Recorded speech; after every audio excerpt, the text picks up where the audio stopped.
అందరికీ నమస్కారం. ఇవాళ మనతో పాటు ప్రముఖ ఆధ్యాత్మికవేత్త ఆస్ట్రోన్యూమరాలజిస్ట్ శ్రీమతి జయప్రద గారు మనతో ఉన్నారు. మేడంతో మాట్లాడదాం. మేడం నమస్తే. మేడం నమస్తే అమ్మా. శ్రీమాత్రే నమః. మేడం 2024 డిసెంబర్ మాసంలో వృషభ రాశి వారికి ఎలాంటి ఫలితాలు ఉండబోతున్నాయి, గ్రహస్థితి ఎలా ఉంది, ఎలాంటి రెమెడీస్ చేసుకుంటే బాగుంటుంది అంటారు? తప్పకుండా అమ్మా. వృషభ రాశి వాళ్ళకి ఈ మాసం కాస్త మిశ్రమ ఫలితాలు కనిపిస్తున్నాయి, కానీ బాగుంది. సో మిశ్రమ ఫలితాలు అంటే అంత తక్కువగా ఉందని కాదు, కానీ కొంచెం వీళ్ళకి అనుకూలంగా ఉండే అవకాశాలు ఎక్కువగానే ఉన్నాయి. ఎందుకంటే వీళ్ళకి శని భగవానుడు దశమస్థానంలో ఉండడం వల్ల కాస్త చాలా మందికి ఉద్యోగాల మీద ఇబ్బంది పడే వాళ్ళకి ఉద్యోగాలు వచ్చే అవకాశం ఎక్కువగా ఉంది. ఆ ఉద్యోగం నిలబడడం కానీ, ఉద్యోగం పోకుండా ఉండడం కానీ, ఆ ఉద్యోగం పోతుంది అనుకున్న వాళ్ళు ఉద్యోగం రావడం కానీ, అలాంటి అవకాశాలు ఎక్కువగా వృషభ రాశి వాళ్ళకి దశమస్థానంలో శని భగవానుడు ఎప్పుడైతే ఉన్నారో అక్కడి నుంచి వీళ్ళకి స్టార్ట్ అయింది లైఫ్. నిజంగానే మొన్నటి నుంచి వీళ్ళకి అది బాగుంది. వృషభ రాశి వాళ్ళకి గురువు వక్రించడం వల్ల వీళ్ళకి చాలా లాభాన్ని తీసుకొచ్చాడు ఆయన ఒక విధంగా. ఎందుకంటే గురువు ఆ వృషభ రాశిలో ఉన్నంతకాలం కాస్తంత ఇబ్బందులు ఆర్థిక పరంగా కనిపిస్తున్నాయి. అన్నీ బాగున్నా డబ్బులు రావట్లేదు ఏంటి అనే మన మనసుతో ఉంటుంది. వ్యాపారం నడుస్తుంది కానీ ఆ డబ్బులు ఆ వ్యాపారం అలా సరిపోతుంది అనమాట, వాళ్ళకి మిగలట్లేదు. అలాంటి విషయాల్లో ఈ మాసం కాస్త వీళ్ళకి కాస్త కనిపిస్తుంది. వ్యాపారం కానీ తర్వాత ఉద్యోగంలో కానీ కాస్త అనుకూలంగా ఉంది. అయితే మిశ్రమ ఫలితాలు ఎందుకు అన్నామంటే, కొత్తగా ప్రారంభం చేద్దాం అనుకున్న వ్యాపార సంస్థలు కానీ, తర్వాత కొత్త ప్రయత్నం చేసే ఉద్యోగాలు కానీ అవి చేయకుండా ఉన్న ఉద్యోగాన్ని కంటిన్యూ చేసుకోవాలి.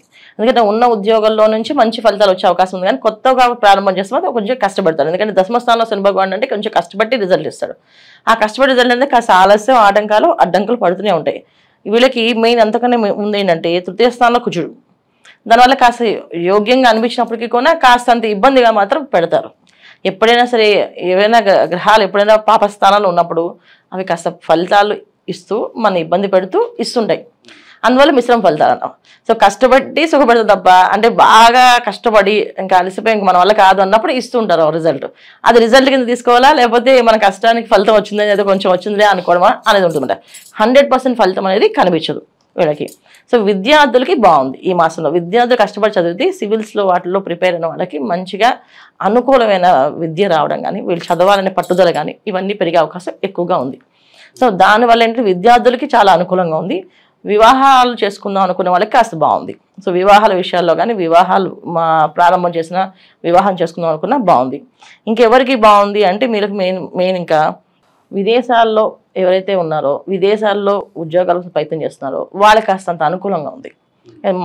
కానీ ఇక్కడ ఏంటంటే అనుకూలంగా ఉంది అంటే వీళ్ళకి అనుకున్నంత జాబ్ రాదు, ఏదో ఒక జాబ్ అనేది వస్తుంది వీళ్ళకి. అంతేగాని వాళ్ళు అనుకుంది వాళ్ళ టార్గెట్ రీచ్ అయినట్టుగా అలా ఉండదు అనమాట.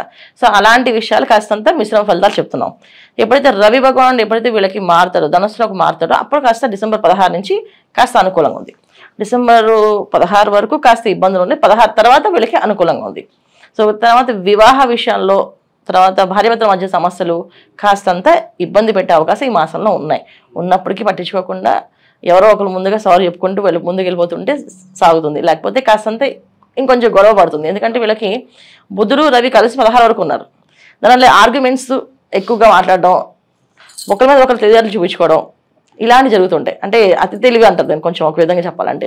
సో మంచి తెలివైన దానికంటే అతి తెలివిగా ఉండడం కానీ, అలాగే వ్యాపారాలు చేసే వాళ్ళు కస్టమర్స్తో కాస్త అంత ఇబ్బందులు కానీ, ఎదుర్కొనే పరిస్థితులు కానీ, కాస్త మాట పెరగడం కానీ, వాదనలు పెరగడం కానీ ఇవన్నీ జరిగే అవకాశాలు ఎక్కువగా ఉన్నాయి. కనుక మ్యాక్సిమం ఏంటంటే ఎక్కువ వాదన వస్తుంది అంటే మనమే ఫస్ట్ ఆ వాదన రాకుండా చూసుకోవడం, ఆ వాదన జరిగినప్పుడు అక్కడి నుంచి జరగడము, అక్కడి నుంచి వెళ్ళడము చేసుకుంటూ ఉంటే ఈ మాసం బాగుంది. 16 వరకు అలా ఉంది. 16 తర్వాత నుంచి అంత అనుకూలంగా ఉంది. భార్యాభర్తల మధ్య సమస్యలు కూడా అనేవి రావు. ఒకళ్ళు వచ్చినా ఆ తర్వాత అప్పటికి పోతుంది, 16 తర్వాత పోతుంది. సో ఈ విధంగా వీళ్ళు చేసుకోవాలి. ఇంకో ఏంటంటే అన్నిటికంటే ఏంటంటే ఎవరైతే ఈ స్థలాలు భూములు కొందాం అనుకుంటున్నారో వాళ్ళు కాస్త ఆలోచించి కొనుక్కోవాలి ఈ మాసంలో. ఎందుకంటే దశమస్థానంలో శని భగవానుడు కాస్త మనకి కర్మకారకుడు ఆయన. ఎప్పుడైనా సరే మనం ఏదైనా మన కర్మ అనుభవించాలి అనుకోండి, ఒక ల్యాండ్ కొని ఇరికిపోవచ్చు, ఒక స్థలం తీసుకొని ఆ స్థలం వల్ల మనం ఇబ్బంది పడవచ్చు. అలాంటి విషయాలు కొంచెం జాగ్రత్త వహించి ఆ స్థలం పర్ఫెక్ట్గా ఉందా లేదా, ఆ ఇల్లు కొనాలంటే ఆ ఇల్లు వాస్తుప్రకంగా ఉందా లేదా అని 1-10 సార్లు చెక్ చేసి తీసుకోవాలి. అంటే యోగం ఉంది.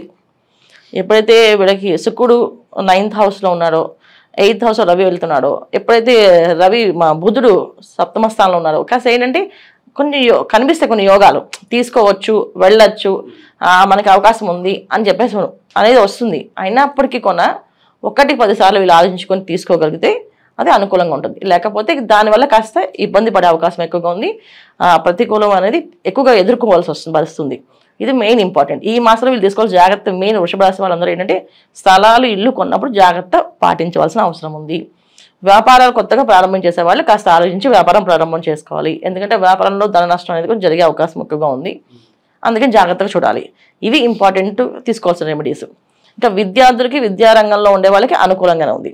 ఇంకా చాలామంది ఏంటంటే సంతాన భాగ్యం కోసం ఎదురు చూసే వాళ్ళకి ఈ యోగం బాగుంది. ఈ మాసం సంతాన యోగం అనేది చక్కగా జరిగే అవకాశం ఎక్కువగా ఉంది.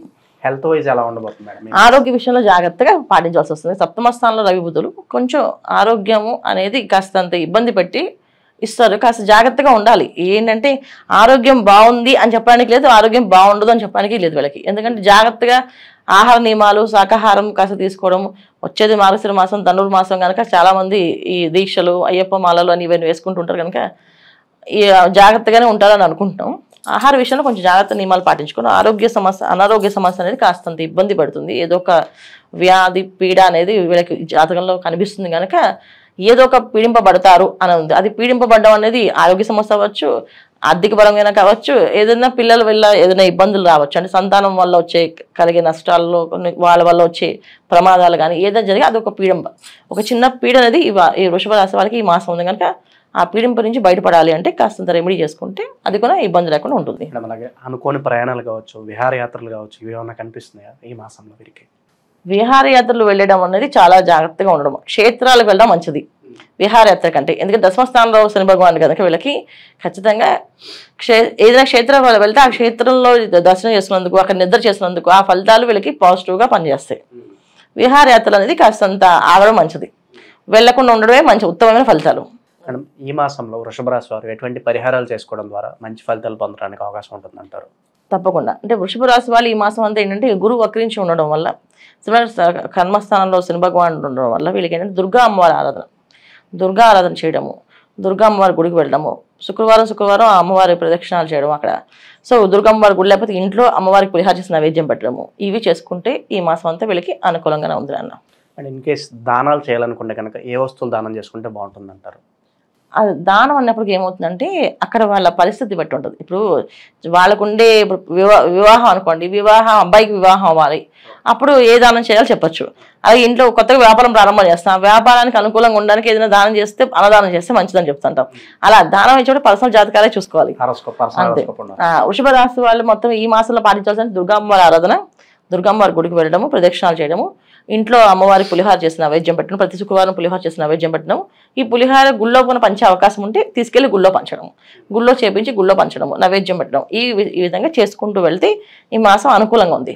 వృషభ రాశి వాళ్ళకి అన్ని రంగాల్లో కంటే కూడా మెయిన్ ఒక రంగం వాళ్ళకి ఏంటంటే ఈ స్థలాలు భూములు వివాదాల్లో పడే అవకాశం ఎక్కువగా ఉంది కనుక ఈ వ్యాపారాలు చేసే వాళ్ళు కాస్తంత ఇబ్బందులు ఉన్నాయి.